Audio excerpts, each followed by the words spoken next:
Hello everyone, good morning. అందరూ ఎలాగున్నారండి? ఏంటి board చూపిస్తుంది అనుకుంటున్నారా? పార్క్ అండి. ఎప్పటి నుంచో ఆ దారి నుంచి వెళ్ళేటప్పుడు మీకు సపరేట్గా వీడియో తీసి చూపించాలి. ఆ పార్కులోన చాలా ప్రశాంతంగా ఉంటుంది, చాలా పెద్దగా ఉంది పార్కు. అంటే పంచపల్లవులు దొరికే ప్లేస్ అనమాట. మెయిన్ స్పెషల్ అట్రాక్షన్ అంటే అదే అనమాట. పంచపల్లవులు అంటే తెలుసా మీకు? రావి, జివ్వి, మేడి, సత్యనారాయణ పూజకు వాడతారు కదా, అట్లాంటి మంచి మంచి ఔషధ గుణాలున్న మొక్కలండి. అట్లాంటి మొక్కలు ఇక్కడ దొరుకుతాయన్నమాట. సత్యనారాయణ పూజ స్టార్ట్ చేసిన ప్రతి ఒక్కరూ ఎవరైనా కానీ ఇక్కడ దొరుకుతాయి. ఎక్కడ దొరుకుకోకున్నా కూడా మండపం మీదకి వేస్తారు కదా, అవంతా తెలుసుకొని ఎప్పుడు ఆ దారింట వెళ్తున్నా కూడా ఎప్పుడన్నా ఒకసారి మీకు సపరేట్గా వెళ్ళి అదే పనంగా వీడియో తీసుకురావాలనేది నా ఆలోచన అనమాట. దేవుడు మనం మనసులో అనుకుంటే ఏదో ఒక ఖచ్చితంగా దాన్ని నెరవేరుస్తాడు అంటారు చూడండి, మంచో చెడో అలాగనమాట. నేను వెళ్ళేపాటికి నేను ఎప్పుడూ లేటే. భజన చేసేస్తున్నారు. ఆల్రెడీ జరిగే కార్యక్రమాలన్నీ కొన్ని జరిగింటాయి. కార్తీక మాసం ఎండింగ్ అనమాట. లాస్ట్ రోజు మమ్మల్ని అందరినీ ఇలాగ కలిపినారనమాట మేడం ఇక్కడ ఈ పార్క్ లోన. వాళ్ళకైతే వీక్లీ వన్స్ అక్కడ భోజనాలు పెట్టుకోవడము అట్లాంటివన్నీ చేస్తుంటారంట. ఇది ఎస్పెషలీ వైశ్యాస్ది, వాళ్ళే ఎక్కువ నిర్వర్తిస్తుంటారనమాట మంచి చెడ్డలు ఆ పార్క్ కి సంబంధించి. సపరేట్ గా పర్మిషన్ తీసుకొని అన్నా వెళ్ళి చూపిద్దాం మీకు అని అనుకున్నాను. దేవుడు నా కోరికలా నెరవేర్చినాడు. అందరూ పేరెంట్స్ని అడుగుతున్నారనమాట మేడము. నేను వెళ్ళేపాటికి ఒక్కొక్కరు ఏమేమి అభిప్రాయం ఉంది, మీరు పిల్లల్ని బాల వికాస్కి పంపించిన తర్వాత పిల్లల్లో మార్పులు ఎట్లా ఉన్నాయి, మంచిగా ఉన్నాయా, ఏం నేర్చుకున్నారు, ఇంకా ఏమన్నా మీకు ఏమన్నా మార్పులు కావాలన్నా, మీకు ఎట్లా కావాలి, మీ పిల్లల్లో మార్పులు చూసినారా, మార్పులు ఏంటి అనేసి అన్నీ అడుగుతున్నారనమాట. ఒక్కొక్క పేరెంట్ వచ్చి వాళ్ళ అభిప్రాయం చెప్తున్నారు. ఇది మంచి అవకాశం మాకు చిన్నప్పుడు ఇలాంటి అవకాశాలు ఉండింటే ఇంకా మంచిగా నేర్చుకునే వాళ్ళము. మమ్మల్ని ఆధ్యాత్మిక దారిలో నడిపిస్తున్నారు మమ్మల్ని, మా పిల్లల్ని అని ఒక్కొక్క పేరెంట్ ఏదో కృతజ్ఞతా భావంతో మంచిగా చెప్పినారనమాట. ఒక అతను బాల వికాస్కి జాయిన్ చేపించాలి అనేసి ఎప్పుడు జరిగే ఉమామహేశ్వర ఆశ్రమంలోన అక్కడ జరిగే కాడికి వెళ్ళి చూసినారనమాట. ఇక్కడ ఉంది కదా ప్రోగ్రాము, మళ్ళీ ఇక్కడికి దూరం లేండి, అక్కడికి ఆశ్రమానికి ఈ పార్క్కి మళ్ళీ ఇక్కడ దాకా తీసుకొని వచ్చినారు. ఇంత దూరం అయినా తీసుకొచ్చి చెప్పినారు. నేను ఒక 2 మాటలు చెప్పినాను అనమాట. మా పునీతిని పంపిస్తూ నేను ఇప్పుడు ఒక బాల్ వికాస్ రన్ చేస్తున్నాను. తక్కువ పిల్లలు వచ్చినా చెప్పర్లేదు, నాకైతే తక్కువ ఎక్కువ అని కాదు. ఇంట్రెస్ట్ లేని పిల్లల్ని ఎంతమందిని కూర్చోపెట్టుకున్నా కూడా అది వేస్టే, గోడకు చెప్పినట్టు. నేను చాలా వాల్యుబుల్ టైం వాళ్ళతో స్పెండ్ చేస్తున్నాను అనుకుంటాను. వాళ్ళకి చెప్పేటప్పుడు ఏదైనా కానీ చాలా శ్రద్ధగా వింటారు. నాకు నిన్న తక్కువ మంది పిల్లలే, దానికి నాకు చాలా కృతజ్ఞతలు చెప్పుకుంటానన్న సాయికి, బాబాకి మాత్రము.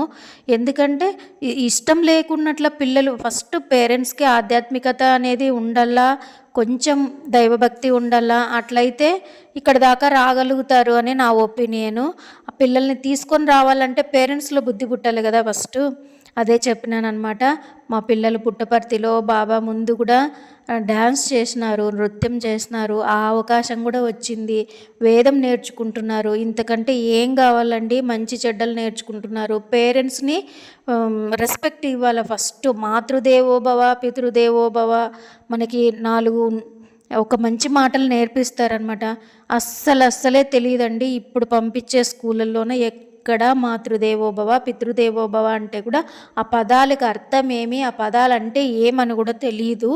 అందుకు ఇక్కడికి వచ్చి మొట్టమొదటిగా తల్లిని గౌరవించండి. బాబా అందుకే ఫస్ట్ తల్లి కోరికలు నెరవేర్చినారనమాట. విద్య, వైద్యము, తాగునీరు ఇవన్నీ చేసినారనమాట. అందుకే మన పిల్లలకి కూడా సిలబస్లోన ఫస్ట్ నేర్పించేది ఇదేనండి. మాతృదేవోభవ, పితృదేవోభవ, ఆచార్య దేవోభవ, అతిథి దేవోభవ. నాకు చెప్పడం చాలా ఇష్టం అండి. అసలు కైండ్ ఆఫ్ సబ్జెక్ట్ నాకు చాలా ఇష్టం అనమాట. అందుకే బాబా ఈ అవకాశం ఇచ్చినాడేమో అనుకుంటున్నాను నేనైతే. అక్కడ ఉసిరి చెట్లు ఉన్నాయి, ఇక్కడ లేని చెట్లు అంటూ లేవండి. పార్క్ అంతా చూపించినాను. అసలు నాకు సాధ్యమైనంత ఫుల్ హెడేక్ వచ్చిందండి. నా దరిద్రం ఏమంటే ఎక్కడికైనా బయలుదేరినానంటే, అవుట్ సైడ్ బయలుదేరినా హెడేక్ వచ్చేస్తుంది. ఆ బండ్లు కుదుపులకి, నెక్ పెయిన్, కొంచెం నర్వ్స్ డిస్టర్బ్ అయినాయి అనుకోండి. అడ్వర్టైజ్మెంట్లో చూపిస్తారు చూడండి, తలనొప్పి వస్తే ఫేస్కి మాస్క్ వేసుకొని స్మైల్ది ఎలా నటిస్తాడో చూస్తూ ఉంటారు కదా అడ్వర్టైజ్మెంట్, అలాంటి పరిస్థితి అయిపోతుందండి. నాకైతే ఉండాలి. గేమ్స్ పెట్టినారు ఎంత ఇంట్రెస్టింగ్గా, పేరెంట్స్కి చిల్డ్రన్స్కి ఇద్దరు ఎవరు ఎక్కడ బోరింగ్గా ఫీల్ కాకోకున్నట్లా గిఫ్ట్ హంట్.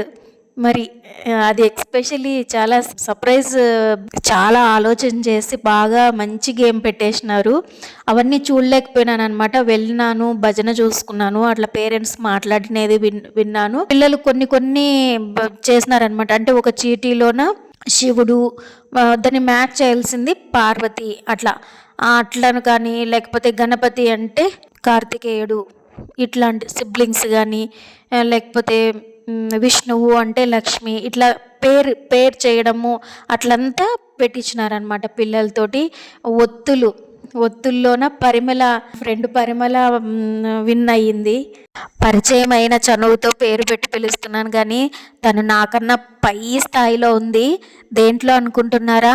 భగవద్గీత 18 అధ్యాయాలు నోటెడ్ చెప్తుందండి. అసలు తొందరగా కలిసిపోతారు. ఇక్కడ స్నేహభావం చాలా ఎక్కువ ఉంటుందండి. అట్లా ఇట్లా అని అనుకోవడం అనేది ఉండదు. అలా క్లోజ్గా వెళ్ళిపోతారు. ఇక్కడ చూస్తున్నారా ఒత్తుల కాంపిటీషన్. నేను అన్నాను ఇట్లా పెడుతున్నాము గేమ్స్ అంటే బాడీతో ఆడాలన్నా మైండ్తో ఆడాలన్నా, మైండ్తో ఆడేదైతే కొంచెం కూర్చోగలను అని చెప్పేసినాను అనమాట. అంటే ఫుల్ హెడేక్ అనమాట. తర్వాత ఆ గేమ్స్ అయిపోయిన తర్వాత అలసిపోయి ఉంటారని పిల్లలు భోజనాలు అరేంజ్ చేసేస్తున్నారు.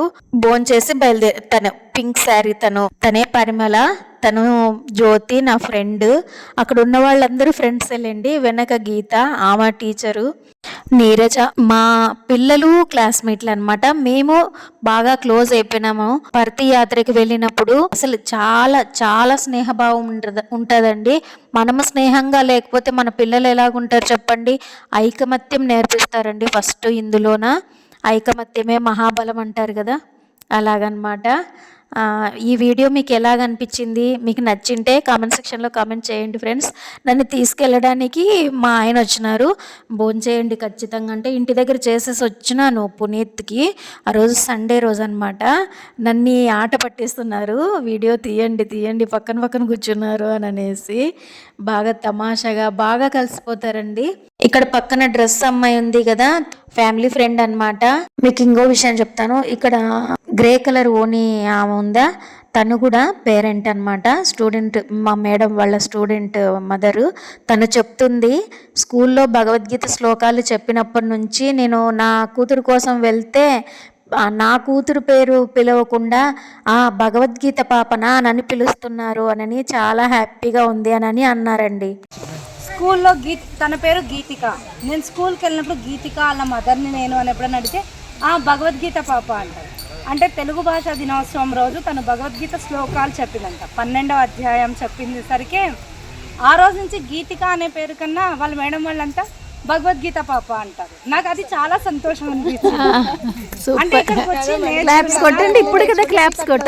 పెట్టిన పేరు కన్నా వాళ్ళకి వాళ్ళు ఒక యూనిక్ ఐడెంటిటీ గుర్తుంచుకున్నారు కదా, నాకు అది చాలా సంతోషం అనిపించింది అనమాట.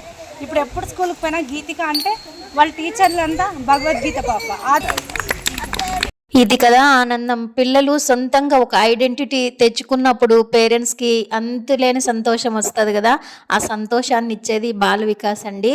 ఈ వీడియో నచ్చితే ప్లీజ్ లైక్ చేసి ఛానల్ని సబ్స్క్రైబ్ చేయండి. లైక్ చేయడం మాత్రం అస్సలు మరవకండి. ఇలాంటి మంచి మెసేజ్